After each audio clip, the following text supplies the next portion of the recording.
اپنے جو حلیف ہیں، جو پارٹنرز ہیں، ان کے گلوں اور شکووں کو دور کریں، انہیں ٹیکن فار گرانٹیڈ نہ لیں، ان کے ساتھ تو مسودہ شیئر کریں اور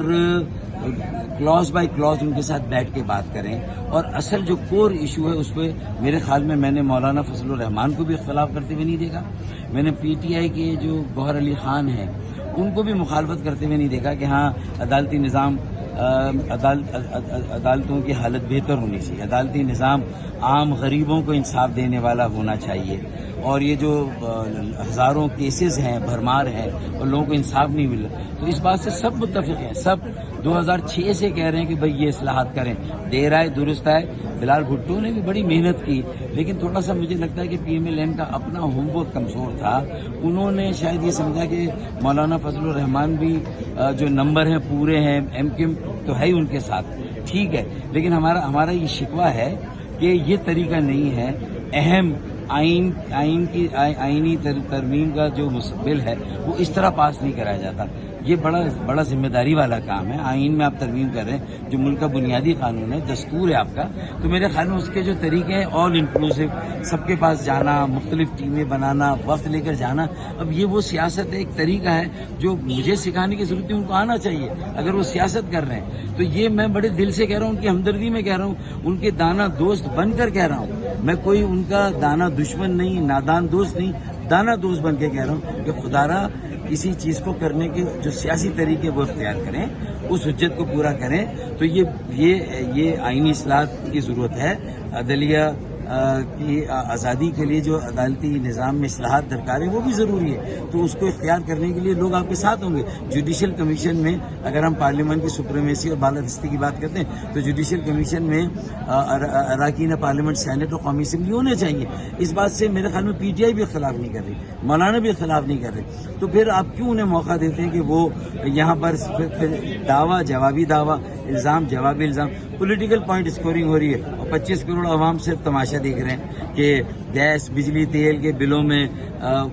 کوئی کمی نہیں آ رہی، انہیں کوئی ریلیف نہیں مل رہا، انہیں جینے کا حق نہیں مل رہا، ان کا گزر بسر نہیں ہو رہا، وہ زندہ درگور ہو گئے۔ پھر اسی طریقے سے بے روزگاری، مہنگائی، اس نے لوگوں کی کمر توڑ دی۔ ان مسائل کا بھی اسی لیے ہم نے کہا کہ اگر کوئی اور مسودہ تیار نہیں تو یار 140A میں جو ہم نے ترامیم تجویز کی ہے اس کا آئینی ترمیم کا بل ہمارا تیار ہے، یار اسے ہی لے لیں، اصولی طور پر اس سے کوئی اختلاف نہیں کرے گا۔ پی پی پی کا تھوڑا مسئلہ اس لیے ہے کہ وہ سندھ میں اپنی اجارہ داری کو قائم رکھنا چاہتی ہے، ورنہ اگر وہ بھی ذرا سمجھے لاڑکانہ کا میئر ایمپاور ہو تو کتنا اچھا ہے، اور لاڑکانہ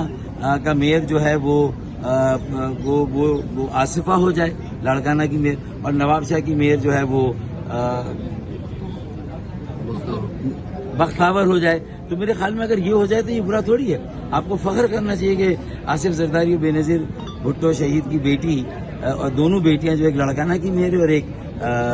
نواب شاہ کی میئر ہے، تو یہ آپ کریں، یہ مثال قائم کریں، انہیں موقع دیں اپنے شہروں کی طرف، اور شہر ترقی کے انجن بنیں گے تو ملک آگے بڑھتے ہیں۔ شہر کے نوجوان اگر اپنے پیروں پہ کھڑے ہوں، شہر، مقامی حکومت، بلدیاتی ادارے اپنے پیروں پہ کھڑے ہو جائیں تو پاکستان اپنے پیروں پہ کھڑا ہوگا، دنیا کی آنکھوں میں آنکھیں ڈال کر بات کرے گا۔ یہ ہمارا بل جو ہے نا، یہ اصل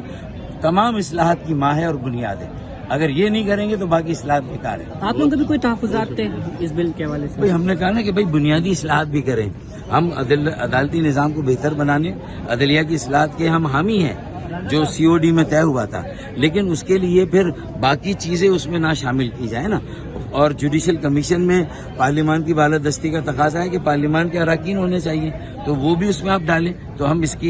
کی سپورٹ کرتے ہیں، لیکن ہمیں ٹیکن فار گرانٹیڈ نہ لیں، ہمارے سامنے ہمیں بیٹھ کے باقاعدہ ہم سے اس پر ایک تفصیلی بات کریں، گفتگو کریں، مکالمہ کریں، اور ہماری بھی رائے اس میں شامل کریں۔ ایک مسودہ عین وقت پہ لا کر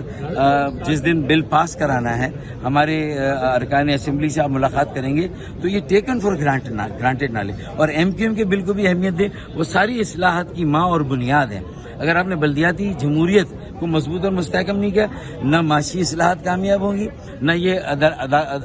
عدلیہ کی اصلاحات کامیاب ہوگی، انہیں کامیاب بنا، نہ سیاسی نہ آئینی اصلاحات۔ جب تک یہ بنیادی مسئلہ حل نہیں ہوگا کہ جمہوریت کی جو تیسری سطح ہے اسے بااختیار، باوسیلہ اور مؤثر بنائیں، انہیں کام کرنے کا موقع دیں۔ چین میں 1 پارٹی رول ہے، اوپر، لیکن بلدیاتی سطح پر بہت ساری پارٹیاں جو حصہ لیتی اور انہیں پورا اختیار ہے، ان وہ خود مختار ہیں، با وسیلہ ہیں، با اختیار ہیں. اسی لیے تو چین آج کہاں سے کہاں چلا گیا، دنیا کی ایک سپر پاور بن گیا. تو میرے خیال میں پاکستان کو دنیا میں جو کامیاب تجربے ہیں اسے اختیار کرنا چاہیے.